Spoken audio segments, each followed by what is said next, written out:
Hi hello ನಮಸ್ಕಾರ ಸ್ನೇಹಿತರೆ, welcome back to poster. ಇವತ್ತು ನಾವು ರೀಸೆಂಟ್ ಆಗಿ ಬಾಲಿವುಡ್ ನಲ್ಲಿ ರಿಲೀಸ್ ಆದ ಮೂವಿ ಆಕ್ರಿ ಸವಾಲ್ ಸ್ಟೋರಿನ ನೋಡೋಣ. ಇದನ್ನ ಎಕ್ಸ್ಪ್ಲೇನ್ ಮಾಡುವಂತೆ ನಮ್ಮ ಒಬ್ಬ ಸಬ್ಸ್ಕ್ರೈಬರ್ ಕೇಳಿದ್ರು. ಸೊ ಮೂವಿ ತುಂಬಾ ಇಂಟ್ರೆಸ್ಟಿಂಗ್ ಆಗಿರುತ್ತೆ, ವಿಡಿಯೋನ ಲಾಸ್ಟ್ ವರೆಗೆ ನೋಡಿ. ಕಥೆ ಆರಂಭದಲ್ಲಿ ನಮಗೆ ಕೇರಳದ ಪಾಲಕ್ಕಾಡ್ ಎಂಬ ಒಂದು ಊರನ್ನ ತೋರಿಸ್ತಾರೆ. ಇಲ್ಲಿ ಜನ ದಂಗೆ ಎದ್ದಿರ್ತಾರೆ. ಇಲ್ಲಿ ಇವರು ಒಬ್ಬ ವ್ಯಕ್ತಿಯನ್ನ ರೌಂಡ್ ಅಪ್ ಮಾಡ್ಕೊಂಡು ಆತನನ್ನ ತುಂಬಾ ಹೊಡಿತಿರ್ತಾರೆ. ಅಕ್ಕಪಕ್ಕದಲ್ಲಿ ಜನ ನಿಂತಿರ್ತಾರೆ, ಆದ್ರೆ ಯಾರು ಆ ವ್ಯಕ್ತಿಗೆ ಹೆಲ್ಪ್ ಮಾಡೋಕೆ ಬರಲ್ಲ. ಈಗ ಸ್ಟೋರಿ ಪ್ರೆಸೆಂಟ್ ಟೈಮ್ಗೆ ಬರುತ್ತೆ. ಇಲ್ಲಿ ನಮಗೆ ಒಂದು ಕಾಲೇಜ್ ಸೀನ್ ತೋರಿಸ್ತಾರೆ. ಇಲ್ಲಿ ನಮಗೆ ಪ್ರೊಫೆಸರ್ ಗೋಪಾಲ್ ನಂದಕಣಿನ ತೋರಿಸ್ತಾರೆ. ಇವರು ತಮ್ಮ ಕ್ಯಾಬಿನ್ ನಲ್ಲಿ ಕೂತು ತಮ್ಮ ವರ್ಕ್ ನ ಮಾಡ್ಕೋತಿರ್ತಾರೆ. ಇಲ್ಲಿ ನಮಗೆ ಪ್ರೊಫೆಸರ್ ಬಗ್ಗೆ ಹೇಳಲಾಗುತ್ತೆ. ಪ್ರೊಫೆಸರ್ ತುಂಬಾ ನಾಲೆಜಬಲ್ ವ್ಯಕ್ತಿ ಆಗಿರ್ತಾನೆ ಮತ್ತು ಈತ ತುಂಬಾ ಸ್ಟ್ರಿಕ್ ಆಗಿರ್ತಾನೆ. ಇನ್ನು ಇವರ ವಿಚಾರಗಳು ತುಂಬಾ ಸ್ಪಷ್ಟವಾಗಿರುತ್ತೆ. ಅವರು ತಮಗೆ ಅನಿಸಿದ್ದನ್ನ ನೇರವಾಗಿ ಮತ್ತು ದಿಟ್ಟವಾಗಿ ಹೇಳ್ತಿರ್ತಾರೆ. ಈ ಗುಣ ತುಂಬಾ ವಿದ್ಯಾರ್ಥಿಗಳಿಗೆ ಇಷ್ಟ ಆಗ್ತಿರುತ್ತೆ. ಆದ್ರೆ ಅದರಲ್ಲಿ ಕೆಲವು ವಿದ್ಯಾರ್ಥಿಗಳಿಗೆ ಇವರ ವಿಚಾರಗಳು ಇಷ್ಟ ಆಗ್ತಿರಲ್ಲ. ಏಕೆಂದ್ರೆ ಒಂದು ಐಡಿಯಾಲಜಿ ಅಂತ ಬಂದ್ರೆ ಎಲ್ಲರಿಗೂ ಇಷ್ಟ ಆಗ್ಬೇಕಂತ ಏನಿರಲ್ಲ. ಅದೇ ಟೈಮಲ್ಲಿ ಅವರ ಕ್ಯಾಬಿನ್ ಒಳಗೆ ಒಬ್ಬ ವಿದ್ಯಾರ್ಥಿ ಬರ್ತಾನೆ. ಈತನ ಹೆಸರು ವಿಕಿ ಹೆಗ್ಡೆ. ವಿಕಿನ ನೋಡ್ತಿದ್ರೆ ಈತ ತುಂಬಾ ಕೋಪದಲ್ಲಿರೋ ತರ ಅನಿಸ್ತಿರುತ್ತೆ. ಆಕ್ಚುಲಿ ವಿಕಿ RSS ಮೇಲೆ ಒಂದು ಥೀಸಸ್ ನ ಬರೆದಿರ್ತಾನೆ. ಅವನು ಎಲ್ಲಾ ವಿಚಾರಗಳನ್ನ ಕಲೆಕ್ಟ್ ಮಾಡಿರ್ತಾನೆ. ಅವನು ಇನ್ಫಾರ್ಮೇಶನ್ ನ ಕಲೆಕ್ಟ್ ಮಾಡೋಕೆ ತುಂಬಾ ಕಷ್ಟಪಟ್ಟಿರ್ತಾನೆ. ಅವನು ದೇಶದಲ್ಲಿ ನಡೆದ ಕೆಲವು ಘಟನೆಗಳನ್ನ ಆಧಾರವಾಗಿಟ್ಟುಕೊಂಡು RSS ಒಂದು ದೇಶದ್ರೋಹಿ ಸಂಘಟನೆ, ಅದು ಇದ್ದರೆ ದೇಶಕ್ಕೆ ಒಳ್ಳೆದಲ್ಲ ಅಂತ ಆ ಬುಕ್ ಅಲ್ಲಿ ಬರೆದಿರ್ತಾನೆ. ಆದ್ರೆ ಆ ಬುಕ್ ಗೋಪಾಲ್ ಸರ್ ಹತ್ರ ವೆರಿಫಿಕೇಶನ್ ಗೆ ಬಂದಾಗ ಅವರು ಅದನ್ನ ರಿಜೆಕ್ಟ್ ಮಾಡಿರ್ತಾರೆ. ಅವರು ಅದರ ಮೇಲೆ ಸೈನ್ ಮಾಡಿರಲ್ಲ. ಇದು ವಿಕಿಗೆ ತುಂಬಾ ಕೋಪ ತರಿಸಿರುತ್ತೆ. ಅವನು ಸೀದಾ ಗೋಪಾಲ್ ಸರ್ ಹತ್ರ ಅದರ ಬಗ್ಗೆ ಕಂಪ್ಲೇಂಟ್ ಮಾಡೋಕೆ ಬಂದಿರ್ತಾನೆ. ಇಲ್ಲಿ ವಿಕಿ ಗೋಪಾಲ್ ಸರ್ಗೆ RSS ಇತಿಹಾಸ ಬಗ್ಗೆ ತಿಳ್ಕೊಳ್ಳೋಕೆ ತುಂಬಾ ಹಳೆ ರೆಕಾರ್ಡ್ಸ್ ನ ಕಲೆಕ್ಟ್ ಮಾಡಿದ್ದೆ, ಆದ್ರೆ ನೀವು ಅಷ್ಟು ಈಸಿಯಾಗಿ ಅದನ್ನ ರಿಜೆಕ್ಟ್ ಮಾಡಿದ್ರಾ ಅಂತ ಕೇಳ್ತಾನೆ. ಆದ್ರೆ ಪ್ರೊಫೆಸರ್ ವಿಕಿಗೆ ಶಾಂತವಾಗಿ ತಿಳಿಸೋಕೆ ಟ್ರೈ ಮಾಡ್ತಿರ್ತಾರೆ.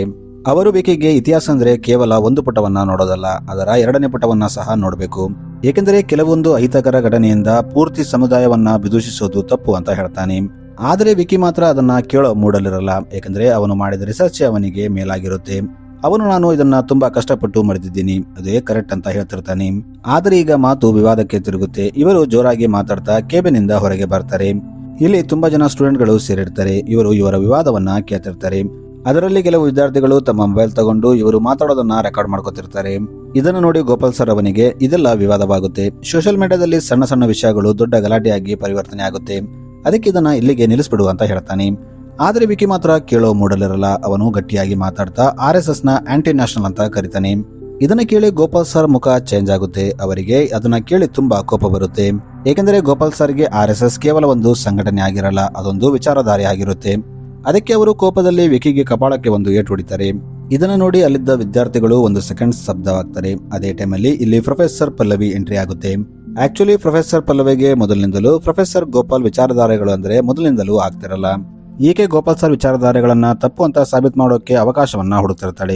ಈಗ ಈಕೆಗೆ ಒಂದು ಅವಕಾಶ ಸಿಕ್ಕಿರುತ್ತೆ. ಇದನ್ನ ನೋಡಿ ಆಕೆ ತುಂಬಾ ಖುಷಿ ಆಗ್ತಾಳೆ. ಈಕೆ ಅಲ್ಲಿದ್ದ ಒಬ್ಬ ವಿದ್ಯಾರ್ಥಿಯಿಂದ ಗೋಪಾಲ್ ಸರ್ ಮತ್ತು ವಿಕಿ ಜಗಳ ಆಡ್ತಿದ್ದ ವಿಡಿಯೋನ ತರಿಸ್ತಾಳೆ ಮತ್ತು ಅದನ್ನ ಸೋಷಿಯಲ್ ಮೀಡಿಯಾದಲ್ಲಿ ಅಪ್ಲೋಡ್ ಮಾಡಿ ಅದನ್ನ ವೈರಲ್ ಮಾಡ್ತಾಳೆ. ಈ ವಿಡಿಯೋನ ನೋಡಿದ ತುಂಬಾ ಜನ ಎರಡು ಗ್ರೂಪ್ ಆಗಿ ಡಿವೈಡ್ ಆಗ್ತಾರೆ ಮತ್ತು ಅದರಲ್ಲಿ ತುಂಬಾ ಹೆಚ್ಚಿನ ಸಂಖ್ಯೆಯಲ್ಲಿ ವಿಕಿಗೆ ಸಪೋರ್ಟ್ ಮಾಡ್ತಿರ್ತಾರೆ. ಏಕೆಂದ್ರೆ ಈ ವಿಡಿಯೋದಲ್ಲಿ ಕೇವಲ ಗೋಪಾಲ್ ಸರ್ ವಿಕಿಗೆ ಹೊಡೆದ ಏಟನ್ನ ಮಾತ್ರ ಪಬ್ಲಿಷ್ ಮಾಡಿರ್ತಾರೆ. ಆದ್ರೆ ಗೋಪಾಲ್ ಸರ್ ವಿಕಿಗೆ ಯಾಕೆ ಹೊಡೆದ್ರು, ಇವರ ನಡುವೆ ಏನು ವಿವಾದ ಅನ್ನೋ ಪಾರ್ಟ್ ನ ಕಟ್ ಮಾಡಿರ್ತಾರೆ. ಇದರಿಂದ ಬಹುತೇಕ ಜನ ವಿಕಿಗೆ ಸಪೋರ್ಟ್ ಮಾಡ್ತಿರ್ತಾರೆ. ಏಕೆಂದ್ರೆ ಅವರು ಒಬ್ಬ ಪ್ರೊಫೆಸರ್ ಆಗಿ ಇಷ್ಟು ದೊಡ್ಡ ವಿದ್ಯಾರ್ಥಿಗೆ ಹೊಡಿಬಾರ್ದಾಗಿತ್ತು ಅಂತ ಹೇಳ್ತಿರ್ತಾರೆ. ಈಗ ಪಲ್ಲವಿ ವಿಕಿನ ಕರೆದು ಅವನಿಗೆ ಸಪೋರ್ಟ್ ಮಾಡೋ ತರ ಮಾತಾಡ್ತಾಳೆ. ಮತ್ತು ಇಷ್ಟು ವರ್ಷಗಳಲ್ಲಿ ಗೋಪಾಲ್ ಸರ್ ವಿಚಾರಗಳು ತಪ್ಪು ಅಂತ ಸಾಬೀತು ಮಾಡೋರು ಯಾರು ಇದ್ದಿದ್ದಿಲ್ಲ. ಆದ್ರೆ ಈಗ ನೀನು ಬಂದಿದ್ದೀಯಾ, ನೀನ್ ಹೇಳ್ತಿರೋದು ಕರೆಕ್ಟ್ ಆಗಿದೆ, ಯಾಕಂದ್ರೆ ನಿನ್ನ ವಿಚಾರಗಳು ಸರಿಯಾಗಿದೆ ಅಂತ ಅವನನ್ನ ಹುರಿದುಂಬಿಸ್ತಾಳೆ. ಇದನ್ನ ಕೇಳಿ ವಿಕಿಗೆ ತುಂಬಾ ಕಾನ್ಫಿಡೆಂಟ್ ಬರುತ್ತೆ. ಅವನು ಪಲ್ಲವಿಗೆ ನಾನು ತಪ್ಪು ಅಂತ ಹೇಳೋ ಧೈರ್ಯವನ್ನ ಹೊಂದಿದ್ದೀನಿ ಅಂತ ಹೇಳ್ತಾನೆ ಮತ್ತು ನಾನು ಗೋಪಾಲ್ ಸರೇ ತಪ್ಪು ಅಂತ ಸಾಬೀತು ಮಾಡ್ತೀನಿ ಅಂತ ಹೇಳ್ತಾನೆ. ಇದನ್ನ ಕೇಳಿ ಪಲ್ಲವಿ ಕೂಡ ತುಂಬಾ ಖುಷಿ ಆಗ್ತಾಳೆ. ಏಕೆಂದ್ರೆ ಆಕೆಗೂ ಕೂಡ ಇದೇ ಬೇಕಾಗಿರುತ್ತೆ. ಈಗ ಇದು ನೋಡ್ತಿದ್ದಂಗೆ ಕಾಲೇಜ್ ಮ್ಯಾಟರ್ ಆಗಿರಲ್ಲ, ಇದು ಒಂದು ದೇಶದ ಮ್ಯಾಟರ್ ಆಗಿರುತ್ತೆ. ಯಾಕಂದ್ರೆ ಈಗ ಮೀಡಿಯಾದವರು ಕಾಲೇಜ್ ಮುಂದೆ ಬಂದಿರ್ತಾರೆ. ಇವರು ವಿಕಿ ಇಂಟರ್ವ್ಯೂನ ಸಹ ತಗೋತಾರೆ. ಇಲ್ಲಿ ಕಾಲೇಜ್ ಮ್ಯಾನೇಜ್ಮೆಂಟ್ ಮತ್ತು ವಿದ್ಯಾರ್ಥಿಗಳು ಎರಡು ಪಾರ್ಟ್ ಆಗಿ ಡಿವೈಡ್ ಆಗ್ತಾರೆ. ಇದರಿಂದ ಕಾಲೇಜ್ ಮ್ಯಾನೇಜ್ಮೆಂಟ್ ಈ ವಿವಾದವನ್ನ ಆದಷ್ಟು ಬೇಗ ಶಾಂತಗೊಳಿಸಬೇಕಂತ ಟ್ರೈ ಮಾಡ್ತಿರ್ತಾರೆ. ಅದಕ್ಕೆ ಅವರು ವಿಕಿ, ಗೋಪಾಲ್ ಮತ್ತು ಕಾಲೇಜ್ MD ಮೂರು ಸೇರಿ ಒಂದು ರೂಮ್ ಅಲ್ಲಿ ಜಮಾ ಆಗ್ತಾರೆ. ಇವರು ಇಲ್ಲಿ ಆ ವಿವಾದವನ್ನ ಬಗೆಹರಿಸಬೇಕಂತ ಮೀಟಿಂಗ್ ಕರೆದಿರ್ತಾರೆ. ಇಲ್ಲಿ MD ಮೊದಲು ಮಾತಾಡ್ತಾ ಗೋಪಾಲ್ ಸರ್ಗೆ, ಸರಿ ನೀವು ವಿವಾದವನ್ನ ಇಲ್ಲೇ ಶಾಂತಗೊಳಿಸಿ, ದಯವಿಟ್ಟು ನೀವು ಆ ವಿದ್ಯಾರ್ಥಿಗೆ ಸಾರಿ ಕೇಳ್ಬಿಡಿ, ಇದು ಇಲ್ಲಿಗೆ ಮುಗಿಯುತ್ತೆ ಅಂತ ಹೇಳ್ತಾನೆ. ಆದ್ರೆ ಗೋಪಾಲ್ ಸರ್ ಅದಕ್ಕೆ ರೆಡಿ ಆಗಲ್ಲ. ಅವರು MDಗೆ ನಾನು ನನ್ನ ವಿಚಾರವನ್ನ ಹೇಳಿದ್ದೀನಿ ಅಷ್ಟೇ, ಯಾವುದೇ ವಿದ್ಯಾರ್ಥಿ ಸಣ್ಣ ತಪ್ಪನ್ನ ಮಾಡಿದ್ರು ನಾನು ಅದನ್ನ ಸರಿಪಡಿಸೋ ಅಧಿಕಾರವನ್ನ ಹೊಂದಿದ್ದೀನಿ. ಅಂತದ್ರಲ್ಲಿ ವಿಕಿ ಒಂದು ದೊಡ್ಡ ಸಂಘಟನೆಯ ಇತಿಹಾಸವನ್ನ ತಪ್ಪಾಗಿ ಬರೆದಿದ್ದ, ಅದಕ್ಕೆ ನಾನು ಅವನನ್ನ ಸರಿಪಡಿಸಿದ್ದೀನಿ ಅಂತ ಹೇಳ್ತಾರೆ. ಇದನ್ನ ಕೇಳಿ ವಿಕಿ ಕೂಡ ಸುಮ್ಮನಿರಲ್ಲ. ಅವನು ತಕ್ಷಣ ಗೋಪಾಲ್ ಸರ್ಗೆ, ಸರ್ ನೀವು ಹೇಳ್ತಿರೋ ಪ್ರಕಾರ RSS ಅಷ್ಟು ದೊಡ್ಡ ಸಂಘಟನೆ ಆಗಿದ್ರೆ, ಅಷ್ಟು ಗ್ರೇಟ್ ಆಗಿದ್ರೆ ಅದರ ಹಿಂದೆ ಇಷ್ಟೊಂದು ಕರಾಳ ಸತ್ಯ ಯಾಕೆ ಮುಚ್ಚಿಟ್ಟಿದ್ದಾರೆ ಅಂತ ಹೇಳ್ತಾನೆ. ಮತ್ತು ನಾವು ಇತಿಹಾಸವನ್ನ ತೆಗೆದು ನೋಡಿದ್ರೆ ಸ್ವಾತಂತ್ರ್ಯ ಹೋರಾಟದಲ್ಲಿ RSS ಪಾತ್ರನೇ ಇಲ್ಲ ಅಂತ ಹೇಳ್ತಾನೆ. ಇದನ್ನ ಕೇಳಿ MD ಕೂಡ ವಿಕಿನ ತಡೆಯೋಕೆ ಟ್ರೈ ಮಾಡ್ತಾನೆ. ಆದ್ರೆ ವಿಕಿ ಮಾತ್ರ ತಡೆಯೋ ಮೂಡಲಿರಲ್ಲ. ವಿಕಿ ತಕ್ಷಣ ಎದ್ದು ಗೋಪಾಲ್ ಸರ್ಗೆ ಚಾಲೆಂಜ್ ಮಾಡ್ತಾನೆ. ನಾವು ಒಂದು ರೂಮಲ್ಲಿ ಕೂತು ಇದನ್ನ ಡಿಸೈಡ್ ಮಾಡೋದು ಬೇಡ, ನಾವು ಜನರ ಮುಂದೆ ಹೋಗೋಣ. ನಾನು ನಿಮಗೆ ಕೆಲವೊಂದು ಪ್ರಶ್ನೆಗಳನ್ನ ಕೇಳ್ತೀನಿ, ನೀವು ಅದಕ್ಕೆ ಸರಿಯಾಗಿ ಉತ್ತರ ಕೊಟ್ರೆ RSS ಕರೆಕ್ಟು, ನನ್ನ ಥೀಸಿಸ್ ತಪ್ಪು ಅಂತ ನಾನು ಒಪ್ಕೋತೀನಿ ಮತ್ತು ನಾನು ಬರೆದ ಥೀಸಿಸ್ ನಾನೇ ವಿಡ್ರಾ ಮಾಡ್ಕೋತೀನಿ ಅಂತ ಹೇಳ್ತಾನೆ. ಆದ್ರೆ ನೀವು ನನ್ನ ಪ್ರಶ್ನೆಗಳಿಗೆ ಸರಿಯಾಗಿ ಉತ್ತರ ಕೊಡದಿದ್ದರೆ ನೀವು ನನ್ನ ಥೀಸಿಸ್ ಅಪ್ರೂವ್ ಮಾಡಬೇಕು ಅಂತ ಹೇಳ್ತಾನೆ.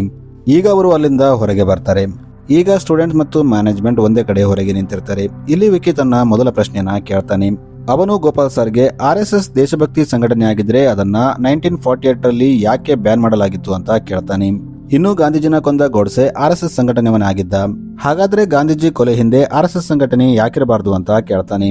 ಇದನ್ನ ಕೇಳಿ ಅಲ್ಲಿದ್ದ ವಿದ್ಯಾರ್ಥಿಗಳೆಲ್ಲ ಒಂದು ಸೆಕೆಂಡ್ ಸ್ತಬ್ಧವಾಗ್ತಾರೆ. ಅವರು ಈಗ ಇದಕ್ಕೆ ಗೋಪಾಲ್ ಸರ್ ಏನು ಉತ್ತರ ಕೊಡಬಹುದು ಅಂತ ಯೋಚನೆ ಮಾಡ್ತಿರ್ತಾರೆ.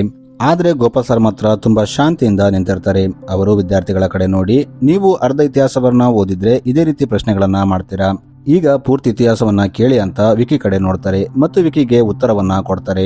ನಾಥುರಾಮ್ ಗೋಡ್ಸೆ ಗಾಂಧೀಜಿನ ಕೊಲ್ಲೋಗಿದ್ದ ಮುಂಚೆ RSS ಸಂಘಟನೆ ಜೊತೆ ಇದ್ದಿದ್ದು ನಿಜ, ಆದ್ರೆ ಆತ ಗಾಂಧೀಜಿನ ಕೊಲ್ಲೋ ತುಂಬಾ ದಿನಗಳ ಮುಂಚೆ RSS ಸಂಘಟನೆಯನ್ನ ಬಿಟ್ಟಿದ್ದ. ಇನ್ನು ಬ್ಯಾನ್ ವಿಷಯಕ್ಕೆ ಬಂದ್ರೆ 1948 ರಲ್ಲಿ government of India RSS ban ಮಾಡಿತ್ತು, ಏಕೆಂದ್ರೆ ಅವರಿಗೆ ಗಾಂಧೀಜಿ ಕೊಲೆ ಹಿಂದೆ RSS ಇದೆ ಅಂತ ಡೌಟ್ ಇತ್ತು. ಆದ್ರೆ 1949 ರಲ್ಲಿ RSS ಮೇಲೆ ಇದ್ದ ಬ್ಯಾನ್ ತೆಗೆಯಲಾಗಿತ್ತು, ಏಕೆಂದ್ರೆ ಅವರಿಗೆ ಗಾಂಧೀಜಿನ ಕೊಲ್ಲೋ ಹಿಂದೆ RSS ಇದೆ ಅಂತ ಯಾವ ಪ್ರೂಫ್ ಸಿಕ್ಕಿದಿಲ್ಲ. ಗಾಂಧೀಜಿನ ಕೊಲ್ಲೋದರ ಹಿಂದೆ RSS ಇದ್ದಿದ್ರೆ ಗವರ್ಮೆಂಟ್ ಆಫ್ ಇಂಡಿಯಾ ಅದರ ಮೇಲಿದ್ದ ಬ್ಯಾನ್ ಯಾಕೆ ಕ್ಯಾನ್ಸಲ್ ಮಾಡಿತ್ತು ಅಂತ ಹೇಳ್ತಾನೆ. ಈಗ ವಿಕಿ ಅದಕ್ಕೆ ವಿರುದ್ಧವಾಗಿ ಏನೊಂದು ಹೇಳ್ಬೇಕಂತ ಟ್ರೈ ಮಾಡ್ತಿರ್ತಾನೆ, ಆದ್ರೆ ಅವನಿಗೆ ಯಾವುದು ಹೊಳೆಯಲ್ಲ. ಆದ್ರೂ ಅವನ ಕಣ್ಣಲ್ಲಿ ಏನೋ ಒಂದು ಕೋಪ, ಯಾವುದೋ ಒಂದು ರಿವೆಂಜ್ ತಗೋಬೇಕಂತ ಮನೋಭಾವನೆ ಇರುತ್ತೆ.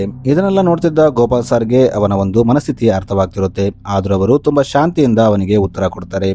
ಅವರು ವಿಕಿಗೆ ಒಂದು ಸಂಘಟನೆ ಹಿಂದೆ ಕೇವಲ ಒಂದು ಘಟನೆ ಇರಲ್ಲ, ಅದರ ಹಿಂದೆ ಒಂದು ದೊಡ್ಡ ಇತಿಹಾಸ ಇರುತ್ತೆ. ಅದು ಕೇವಲ ಒಬ್ಬ ವ್ಯಕ್ತಿಯ ಐಡೆಂಟಿಟಿ ಅಲ್ಲ, ಅದರ ಹಿಂದೆ ಸಾವಿರಾರು ಜನ ತಮ್ಮ ಪ್ರಾಣವನ್ನ ತೆತ್ತಿರ್ತಾರೆ. ಅವರು ಒಂದು ನಿರ್ದಿಷ್ಟವಾದ ವಿಚಾರಧಾರೆಗಾಗಿ ತಮ್ಮ ಪ್ರಾಣವನ್ನು ಕೊಡೋಕ್ಕೂ ಹಿಂಜರಿಯಲ್ಲ, ಏಕೆಂದ್ರೆ ಅದು ಸತ್ಯ ಅಂತ ಅವರಿಗೆ ಗೊತ್ತಿರುತ್ತೆ. ಈಗ ವಿಕಿ ಮೂರನೇ ಪ್ರಶ್ನೆನ ಕೇಳ್ತಾನೆ. ಅವನು, ಹಾಗಾದ್ರೆ 1975ರ ಎಮರ್ಜೆನ್ಸಿಯಲ್ಲಿ ಏನಾಯ್ತು? ಆಗಿನ ಸಮಯದ ಪ್ರೈಮ್ ಮಿನಿಸ್ಟರ್ ಇಂದಿರಾ ಗಾಂಧಿ ಅವರು 1975ರಲ್ಲಿ ಎಮರ್ಜೆನ್ಸಿಯನ್ನ ಡಿಕ್ಲೇರ್ ಮಾಡಿದಾಗ ತುಂಬಾ ಜನ RSS ವರ್ಕರು ಜೈಲಲ್ಲಿದ್ರು. ಆಗ ಅವರು ತಮ್ಮ ಸಂಘಟನೆ ಗೌರ್ಮೆಂಟ್ ವಿರುದ್ಧ ಕೆಲಸ ಮಾಡಲ್ಲಂತ ಯಾಕೆ ಲೆಟರ್ ಬರೆದು ಕೊಟ್ರು ಅಂತ ಕೇಳ್ತಾನೆ. ಇದನ್ನ ಕೇಳಿ ಅಲ್ಲಿದ್ದ ಜನ ಕೂಡ ಶಾಕ್ ಆಗ್ತಾರೆ. ಈಗ ಅವರು ಗೋಪಾಲ್ ಸರ್ ಇದಕ್ಕೆ ಏನು ಉತ್ತರ ಕೊಡ್ತಾರೆ ಅಂತ ಅವರನ್ನೇ ನೋಡ್ತಿರ್ತಾರೆ. ಈಗ ಗೋಪಾಲ್ ಸರ್ ಮತ್ತೆ ತಮ್ಮ ಶಾಂತ ಸ್ವಭಾವದಲ್ಲಿ ವಿಕಿಗೆ ಉತ್ತರವನ್ನ ಕೊಡ್ತಾರೆ. ಅವರು ವಿಕಿಗೆ ಭಯ ಮತ್ತು ಯುದ್ಧ ನೀತಿಗೆ ತುಂಬಾ ಡಿಫರೆನ್ಸ್ ಇದೆ, ಏಕೆಂದ್ರೆ ಭಯ ಯುದ್ಧವನ್ನ ಸ್ಟಾಪ್ ಮಾಡುತ್ತೆ, ಆದ್ರೆ ಯುದ್ಧ ನೀತಿ ಅದನ್ನ ಮುಂದೆ ತಗೊಂಡೋಗುತ್ತೆ. ಆ ಟೈಮಲ್ಲಿ RSS ವರ್ಕರ್ ಜೈಲಲ್ಲಿದ್ದರಿಂದ ಸಾಮಾನ್ಯ ಜನರ ಕೂಗನ್ನ ಸರ್ಕಾರದವರೆಗೆ ಮುಟ್ಟಿಸೋರು ಯಾರು ಇದ್ದಿದ್ದಿಲ್ಲ. ಆ ಟೈಮಲ್ಲಿ ಅವರು ಹೊರಗೆ ಬರೋದು ತುಂಬಾ ಅನಿವಾರ್ಯವಾಗಿತ್ತು, ಅದಕ್ಕೆ ಅವರು ಆ ಟೈಮಲ್ಲಿ ಗೌರ್ಮೆಂಟ್ಗೆ ಲೆಟರ್ ಬರೆದಿದ್ರು ಅಂತ ಹೇಳ್ತಾನೆ. ಆದ್ರೆ ವಿಕಿ ಮಾತ್ರ ಕೇಳೋ ಮೂಡಲಿರಲ್ಲ. ಅವನು ಗೋಪಾಲ್ಗೆ ಮತ್ತೆ ಪ್ರಶ್ನೆಗಳನ್ನ ಕೇಳೋಕೆ ರೆಡಿ ಆಗ್ತಾನೆ. ಆದ್ರೆ ಅದೇ ಟೈಮಲ್ಲಿ ಅಲ್ಲಿ ಪಲ್ಲವಿ ಬರ್ತಾಳೆ. ಈಕೆ ಇವರನ್ನ ತಡಿತಾಳೆ ಮತ್ತು ಅವರಿಗೆ ಇಲ್ಲಿ ಸಂದರ್ಭ ಮತ್ತು ಸಮಯ ಸರಿಯಾದದಲ್ಲ, ಇಲ್ಲಿ ನೀವು ಪ್ರಶ್ನೆಗಳನ್ನ ಕೇಳಬಾರ್ದು, ಅದಕ್ಕಾಗಿ ಒಂದು ಪ್ಲೇಸ್ ಇದೆ, ನೀವು ಅಲ್ಲೇ ಅದನ್ನ ಮಾತಾಡ್ಕೋಬೇಕು ಅಂತ ಹೇಳ್ತಾಳೆ. ನಿಮಗೆ ಬೇಕಾದ ಸರಿಯಾದ ಸಮಯ ಮತ್ತು ಸ್ಟೇಜ್ ನಾನೇ ಕೊಡ್ತೀನಿ ಅಂತ ಹೇಳ್ತಾಳೆ. ಈಗ ಇವರು ಅಲ್ಲಿಂದ ಹೋಗ್ತಾರೆ. ಈಗ ಈ ಡಿಬೇಟ್ ಕೇವಲ ಕಾಲೇಜ್ವರೆಗೂ ಸೀಮಿತವಾಗಿರಲ್ಲ, ಈಗ ಇದು ನ್ಯೂಸ್ ನಲ್ಲೂ ಬರುತ್ತೆ. ಈಗ ನಮಗೆ ಒಂದು ಟಿವಿ ನ್ಯೂಸ್ ಚಾನೆಲ್ ನ ತೋರಿಸ್ತಾರೆ. ಇಲ್ಲಿದ್ದ ಮ್ಯಾನೇಜ್ಮೆಂಟ್ ಗೋಪಾಲ್ ಮತ್ತು ವಿಕಿ ನಡುವೆ ಒಂದು ಡಿಬೇಟ್ ನ ಕಂಡಕ್ಟ್ ಮಾಡಿ ಟಿವಿಯಲ್ಲಿ ತೋರಿಸ್ಬೇಕಂತ ಪ್ಲಾನ್ ಮಾಡ್ತಿರ್ತಾರೆ. ಅದೇ ಟೈಮಲ್ಲಿ ಅಲ್ಲಿ ಆದಿತ್ಯ ಎಂಟ್ರಿ ಆಗುತ್ತೆ. ಆದಿತ್ಯ ಕೂಡ ಇವರಂತೆ ಒಬ್ಬ ರಿಪೋರ್ಟರ್ ಆಗಿರ್ತಾನೆ, ಆದ್ರೆ ಇವನ ವಿಚಾರಧಾರೆಗಳು ಸ್ವಲ್ಪ ವಿಭಿನ್ನವಾಗಿರುತ್ತೆ. ಈತ ಕೇವಲ TRPಗಾಗಿ ಕೆಲಸ ಮಾಡದೆ ವಿಚಾರಧಾರೆಗಳಲ್ಲಿ ಯಾವುದು ಸತ್ಯ ಅಂತ ತಿಳ್ಕೊಂಡು ಅದರ ಮೇಲೆ ಕೆಲಸ ಮಾಡಬೇಕು ಅಂತ ಇರ್ತಾನೆ. ಈಗ ಮ್ಯಾನೇಜ್ಮೆಂಟ್ ಆದಿತ್ಯಗೆ, ನೀನು ಕೂಡ ಅದೇ ಕಾಲೇಜ್ನಲ್ಲಿ ಓದಿದ್ದಲ್ಲ, ಗೋಪಾಲ್ ಸರ್ ನಿನಗೂ ಕೂಡ ಒಂದು ಟೈಮಲ್ಲಿ ಪ್ರೊಫೆಸರ್ ಆಗಿದ್ರು, ಈಗ ಡಿಬೇಟ್ಗೆ ಬರುವಂತೆ ಗೋಪಾಲ್ ಸರ್ನ ನೀನೇ ಕನ್ವಿನ್ಸ್ ಮಾಡಬಹುದಂತ ಆದಿತ್ಯಗೆ ಹೇಳ್ತಾರೆ. ಈಗ ಸೀನ್ ಗೋಪಾಲ್ ಸರ್ ಕಡೆ ಶಿಫ್ಟ್ ಆಗುತ್ತೆ. ಇಲ್ಲಿ ಆದಿತ್ಯ ಗೋಪಾಲ್ ಸರ್ನ ಮೀಟ್ ಆಗೋಕೆ ಬಂದಿರ್ತಾನೆ. ಗೋಪಾಲ್ ಸರ್ ಆದಿತ್ಯನ ನೋಡಿ ತುಂಬಾ ಖುಷಿ ಆಗ್ತಾರೆ, ಯಾಕಂದ್ರೆ ಅವನು ಕೂಡ ಒಂದು ಟೈಮಲ್ಲಿ ಅವರ ವಿದ್ಯಾರ್ಥಿ ಆಗಿರ್ತಾನೆ. ಇಲ್ಲಿ ಆದಿತ್ಯ ಮಾತಾಡ್ತಾ ಗೋಪಾಲ್ ಸರ್ಗೆ, ನಿಮ್ಮ ಮತ್ತು ವಿಕಿ ನಡುವೆ ಒಂದು ಡಿಬೇಟ್ ನ ಮಾಡಿಸ್ಬೇಕಂತ ನ್ಯೂಸ್ ಚಾನೆಲ್ ಅವರು ಪ್ಲಾನ್ ಮಾಡ್ತಿದ್ದಾರೆ, ನೀವು ಬರಬೇಕು ಅಂತ ಕೇಳ್ತಾನೆ. ಆದ್ರೆ ಗೋಪಾಲ್ ಸರ್, ನಾನು ಬರಲ್ಲ, ಇದನ್ನ ನಾನು ಟಿವಿನಲ್ಲಿ ಇಟ್ಟು ಇದನ್ನ ದೊಡ್ಡ ವಿವಾದವಾಗಿ ಕನ್ವರ್ಟ್ ಮಾಡಲ್ಲ ಅಂತ ಹೇಳ್ತಾನೆ. ಆದ್ರೆ ಆದಿತ್ಯ ಅವರನ್ನ ಕನ್ವಿನ್ಸ್ ಮಾಡ್ತಾ, ಸರ್ ಇದು ಕೇವಲ ನಿಮ್ಮ ವಿಚಾರವಲ್ಲ, ಇದು ಒಂದು ಸಂಘಟನೆಯ ವಿಚಾರ, ಏಕೆಂದರೆ ಸೋಷಿಯಲ್ ಮೀಡಿಯಾದಲ್ಲಿ ತುಂಬಾ ಜನ ತಮಗೆ ಗೊತ್ತಿಲ್ಲದ ಇತಿಹಾಸವನ್ನ ಹೇಳ್ತಿದ್ದಾರೆ. ಅವರು ಕೇವಲ ಒಂದು ಮೈಕ್ ಮತ್ತು ಕ್ಯಾಮೆರಾ ಇಟ್ಕೊಂಡು ತಮಗೆ ಮನ ಬಂದಂತೆ ಅದರ ಬಗ್ಗೆ ಮಾತಾಡ್ತಿದ್ದಾರೆ. ಇಂಥ ಟೈಮಲ್ಲಿ ನೀವು ಬಂದು RSS ಬಗ್ಗೆ ಒಂದು ಕ್ಲಾರಿಟಿ ಕೊಟ್ರೆ ಜನರಿಗೆ ಇದರ ಸತ್ಯಾಸತ್ಯತೆಗಳು ಗೊತ್ತಾಗುತ್ತೆ ಅಂತ ಹೇಳ್ತಾನೆ. ಆದ್ರೆ ಗೋಪಾಲ್ ಸರ್ ಇದನ್ನ ಕೇಳಿ ಸ್ವಲ್ಪ ವಿಚಾರ ಮಾಡ್ತಿರ್ತಾರೆ. ಆಗ ಆದಿತ್ಯ ಮಾತಾಡ್ತಾ, ಸರ್ ನೀವು ಈ ಟೈಮಲ್ಲಿ ಬಂದು ಮಾತಾಡಿಲ್ಲ ಅಂದ್ರೆ ಜನರಿಗೆ ವಿಕಿನೇ ಕರೆಕ್ಟ್ ಅಂತ ಅನಿಸುತ್ತೆ, RSS ನ ಎಲ್ಲರೂ ತಪ್ಪು ಅಂತ ಹೇಳ್ತಾರೆ ಅಂತ ಹೇಳ್ತಾನೆ.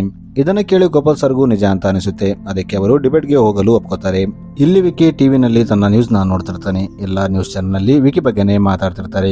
ಕೆಲವು ನ್ಯೂಸ್ ಚಾನೆಲ್ ನಲ್ಲಿ ವಿಕಿನ ಆಂಟಿ ನ್ಯಾಷನಲ್ ಅಂತ ಹೇಳ್ತಿರ್ತಾರೆ. ಅದೇ ಟೈಮಲ್ಲಿ ಅಲ್ಲಿ ಸೌರವ್ ಎಂಬ ಒಬ್ಬ ವ್ಯಕ್ತಿ ಬರ್ತಾನೆ. ಈತ ದೊಡ್ಡ ದೊಡ್ಡ ಸಂಘಟನೆ ಜೊತೆ ಸೇರಿ ಕೆಲಸ ಮಾಡ್ತಿರ್ತಾನೆ. ಈತ ವಿಕಿಗೆ, ನಿನಗೆ ಸೋಷಿಯಲ್ ಮೀಡಿಯಾ ಸಪೋರ್ಟ್ ಅಥವಾ ನ್ಯೂಸ್ ಚಾನೆಲ್ ಸಪೋರ್ಟ್ ಬೇಕಿದ್ರೆ ನನಗೆ ಹೇಳು, ನಿನಗೆ ಫಂಡಿಂಗ್ ಬೇಕಿದ್ರು ನಾನು ಮಾಡಿಸ್ತೀನಿ, ಯಾಕಂದ್ರೆ ನೀನು ಮಾಡ್ತಿರೋ ಹೋರಾಟ ತುಂಬಾ ದೊಡ್ಡದು, ಅದಕ್ಕೆ ನಾವು ಸಪೋರ್ಟ್ ಆಗಿದ್ದೀವಿ ಅಂತ ಹೇಳ್ತಾನೆ. ಆದ್ರೆ ವಿಕಿ, ನಾನು ಯಾವ ಸಂಘಟನೆ ಜೊತೆ ಸೇರಿ ಕೆಲಸ ಮಾಡಲ್ಲ, ನನಗೆ ಫಂಡಿಂಗ್ ಏನು ಬೇಡ, ನಾನು ನನ್ನ ವಿಚಾರಗಳನ್ನ ರುಜು ಮಾಡೋಕೆ ಹೋರಾಟ ಮಾಡ್ತಿದ್ದೀನಿ ಅಂತ ಹೇಳ್ತಾನೆ. ಸೌರವ್ ವಿಕಿ ಈ ರೀತಿ ಉತ್ತರ ಕೊಡ್ತಾನೆ ಅಂತ ಎಕ್ಸ್ಪೆಕ್ಟ್ ಮಾಡಿರಲ್ಲ. ಅವನು ಅಲ್ಲಿಂದ ಸುಮ್ಮನೆ ಹೋಗ್ಬಿಡ್ತಾನೆ. ಸೌರವ್ ಅಲ್ಲಿಂದ ಹೋದ್ಮೇಲೆ ಅಲ್ಲಿ ವಿಕಿ ಗರ್ಲ್ ಫ್ರೆಂಡ್ ಸಾರಾ ಬರ್ತಾಳೆ. ಸಾರಾ ವಿಕಿಗೆ, ನೀನು ಮಾಡ್ತಿರೋದು ತಪ್ಪು, ಯಾಕಂದ್ರೆ ಸೋಷಿಯಲ್ ಮೀಡಿಯಾದಲ್ಲಿ ಈಗ ನೀನು ಟ್ರೆಂಡಿಂಗ್ ಆಗಿದ್ದೀಯಾ, ಅದಕ್ಕೆ ಈ ಜನ ನಿನಗೆ ಸಪೋರ್ಟ್ ಮಾಡ್ತಿದ್ದಾರೆ. ನೀನು ಸೋಲೋಕೆ ಸ್ಟಾರ್ಟ್ ಮಾಡಿದಾಗ ಇವರು ನಿನ್ನ ಬಿಟ್ಟು ಹೋಗ್ತಾರೆ, ಇವರು ಕೇವಲ ನಿನ್ನ ಯೂಸ್ ಮಾಡ್ತಾರೆ ಅಂತ ಹೇಳ್ತಾಳೆ. ಆದ್ರೆ ವಿಕಿ ಸಾರಾಗೆ, ನನಗೆ ಎಲ್ಲ ಗೊತ್ತು, ನಾನೇನು ಸಣ್ಣ ಹುಡುಗ ಅಲ್ಲ, ನಾನು ಏನು ಮಾಡ್ತಿದ್ದೀನಿ ಅಂತ ನನಗೆ ಅರ್ಥವಾಗ್ತಿದೆ, ನಾನು ಕೆಲವು ಪ್ರಶ್ನೆಗಳನ್ನ ಕೇಳಿದ್ದೀನಿ, ನನಗೆ ನನ್ನ ಪ್ರಶ್ನೆಗಳಿಗೆ ಉತ್ತರ ಬೇಕು ಅಷ್ಟೇ ಅಂತ ಹೇಳ್ತಾನೆ. ಆದ್ರೆ ಸಾರಾ ಕನ್ಸರ್ನ್ ಬೇರೆ ಆಗಿರುತ್ತೆ. ಇವರೆಲ್ಲ ಸೇರಿ ವಿಕಿಗೆ ಏನಾದ್ರೂ ಮಾಡಬಹುದು ಅಂತ ಆಕೆ ಭಯಪಡ್ತಿರ್ತಾಳೆ. ಇನ್ನೊಂದು ಕಡೆ ಸೋಷಿಯಲ್ ಮೀಡಿಯಾದಲ್ಲಿ ಗೋಪಾಲ್ ಮತ್ತು ವಿಕಿ ನಡುವಿನ ವಿವಾದ ತುಂಬಾ ದೊಡ್ಡ ಮಟ್ಟಕ್ಕೆ ಹೋಗಿರುತ್ತೆ. ಅದು ತುಂಬಾ ವೈರಲ್ ಆಗಿರುತ್ತೆ. ಇಲ್ಲಿ ಜನ ಎರಡು ಭಾಗವಾಗಿ ಡಿವೈಡ್ ಆಗಿರ್ತಾರೆ. ಕೆಲವರು ಗೋಪಾಲ್ ಸರ್ನ ಸಪೋರ್ಟ್ ಮಾಡ್ತಿದ್ರೆ, ಕೆಲವರು ವಿಕಿನ ಸಪೋರ್ಟ್ ಮಾಡ್ತಿರ್ತಾರೆ. ಈಗ ಗೋಪಾಲ್ ಸರ್ ತಮ್ಮ ಹೆಂಡತಿ ಪ್ರಭಾ ಜೊತೆ ಟಿವಿ ಡಿಬೇಟ್ಗೆ ಹೋಗ್ಬೇಕಂತ ಹೊರಗೆ ಬರ್ತಾರೆ. ಇಲ್ಲಿ ನೋಡಿದ್ರೆ ರೋಡ್ ಮೇಲೆ ತುಂಬಾ ಜನ ಇವರ ವಿರುದ್ಧ ನಿಂತಿರ್ತಾರೆ. ಇಲ್ಲಿದ್ದ ಒಬ್ಬ ವ್ಯಕ್ತಿ ತನ್ನ ಕೈಯಲ್ಲಿದ್ದ ಬ್ಲಾಂಕ್ ಇಂಕ್ ನಿಂದ ಗೋಪಾಲ್ ಸರ್ ಮುಖಕ್ಕೆ ಹೋಗಿತಾನೆ. ಇದನ್ನು ನೋಡಿ ಪ್ರಭಾ ತುಂಬಾ ಭಯ ಪಡ್ತಾಳೆ. ಈಕೆ ತನ್ನ ಗಂಡನ ಮುಖವನ್ನ ಒರೆಸೋಕೆ ಹೋಗ್ತಾಳೆ. ಆದ್ರೆ ಗೋಪಾಲ್ ಸರ್ ಶಾಕಿಂಗ್ಲಿ ಆಕೆನ ತಡಿತಾನೆ ಮತ್ತು ನಗ್ತಾ ಪ್ರಭಾಗೆ, ಸತ್ಯದ ಮಾರ್ಗದಲ್ಲಿ ನಡೆಯುವವರಿಗೆ ಇಂಥ ಅಪಮಾನಗಳು ಸರ್ವೇ ಸಾಮಾನ್ಯ ಅಂತ ಹೇಳ್ತಾನೆ. ಈಗ ಸೀನ್ ನ್ಯೂಸ್ ಚಾನೆಲ್ ಕಡೆ ಶಿಫ್ಟ್ ಆಗುತ್ತೆ. ಇಲ್ಲಿ ವಿಕಿ ಮತ್ತು ಗೋಪಾಲ್ ಸರ್ ಅಪೋಸಿಟ್ ನಲ್ಲಿ ಕೂತಿರ್ತಾರೆ ಮತ್ತು ಅವರ ನಡುವೆ ಆದಿತ್ಯ ಕೂತಿರ್ತಾನೆ. ಯಾಕಂದ್ರೆ ಈಗ ಇಲ್ಲಿ ಡಿಬೇಟ್ ಸ್ಟಾರ್ಟ್ ಆಗಿರುತ್ತೆ. ಇಲ್ಲಿ ಆದಿತ್ಯ ಮಾತಾಡ್ತಾ, ಇಲ್ಲಿ ಕೇವಲ ಇಬ್ಬರು ವ್ಯಕ್ತಿಗಳು ಕೂತಿಲ್ಲ, ಇಲ್ಲಿ ಎರಡು ವಿಚಾರಧಾರೆಗಳು ಕೂತಿವೆ. ಆಲ್ರೆಡಿ ವಿಕಿ ಎರಡು ಪ್ರಶ್ನೆಗಳನ್ನ ಕೇಳಿದ್ದಾನೆ. ಈಗ ಅವನ ಮೂರನೆಯ ಪ್ರಶ್ನೆಯ ಸರದಿ ಅಂತ ಕ್ಯಾಮ್ರಾನ ವಿಕಿ ಕಡೆ ಶಿಫ್ಟ್ ಮಾಡ್ತಾರೆ. ಈಗ ವಿಕಿ ತನ್ನ ಮೂರನೇ ಪ್ರಶ್ನೆನ ಕೇಳ್ತಾನೆ. ಇಲ್ಲಿ ವಿಕಿ ತುಂಬಾ ಕಾನ್ಫಿಡೆಂಟ್ ಆಗಿರ್ತಾನೆ.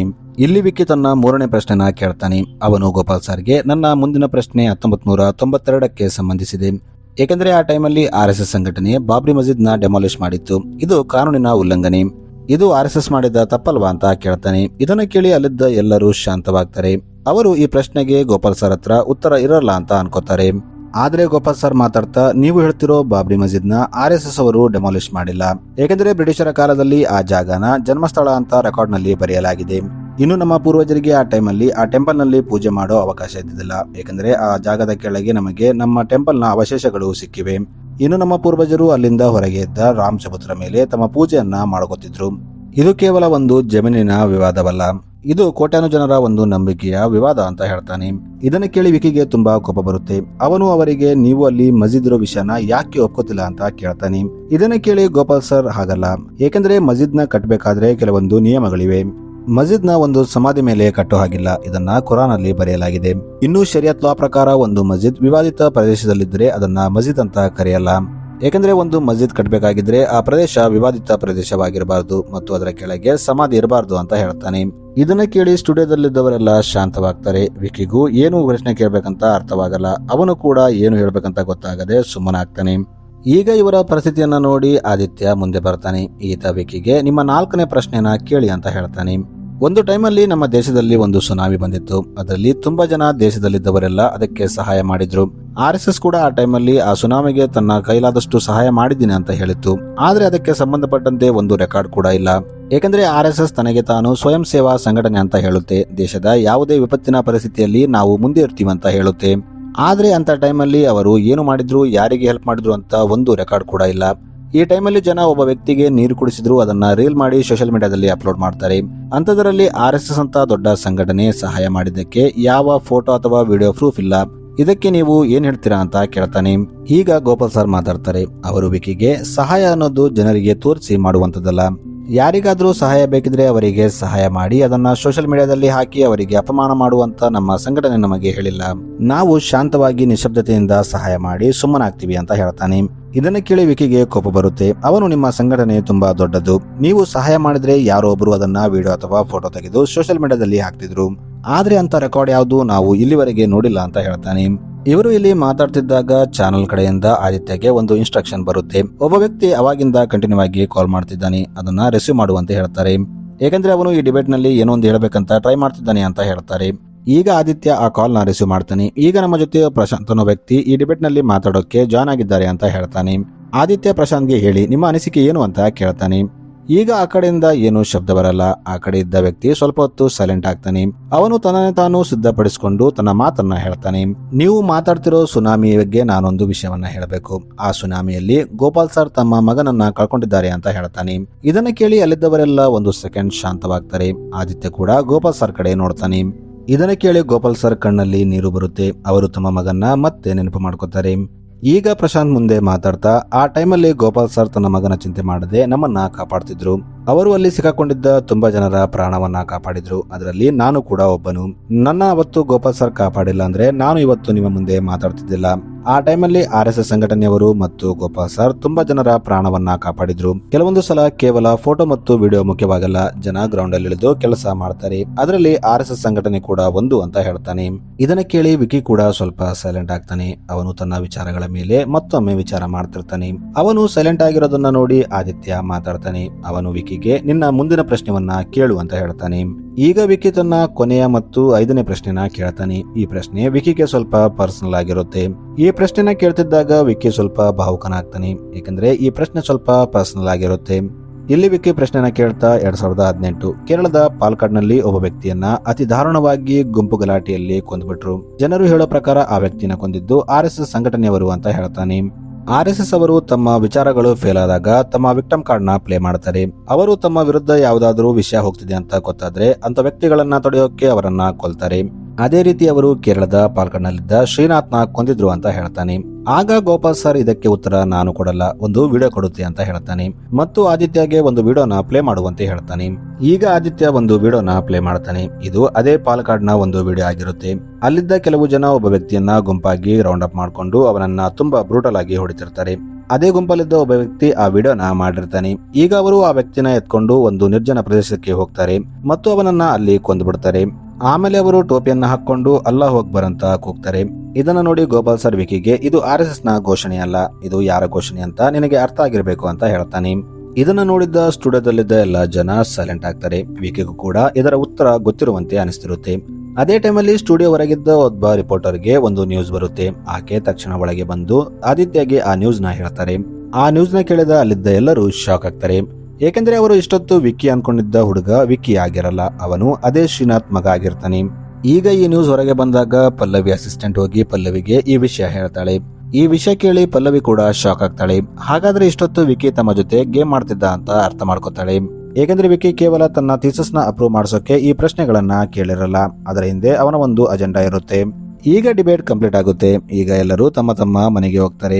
ಈಗ ಗೋಪಾಲ್ ಸರ್ ವಾಪಸ್ ತನ್ನ ಮನೆಗೆ ಬರ್ತಾನೆ. ಇಲ್ಲಿ ತನ್ನ ಹೆಂಡತಿಗೆ ವಿಕಿ ತನ್ನ 5ನೇ ಪ್ರಶ್ನೆ ಕೇಳಿದಾಗ ಅವನಿಗೆ ಉತ್ತರ ಮೊದಲೇ ಗೊತ್ತಿತ್ತು. ಯಾಕಂದ್ರೆ ಅದೇ ವಿಷಯದ ಬಗ್ಗೆ ನಾವು ತುಂಬಾ ಸಾರಿ ಮಾತಾಡಿದ್ವಿ.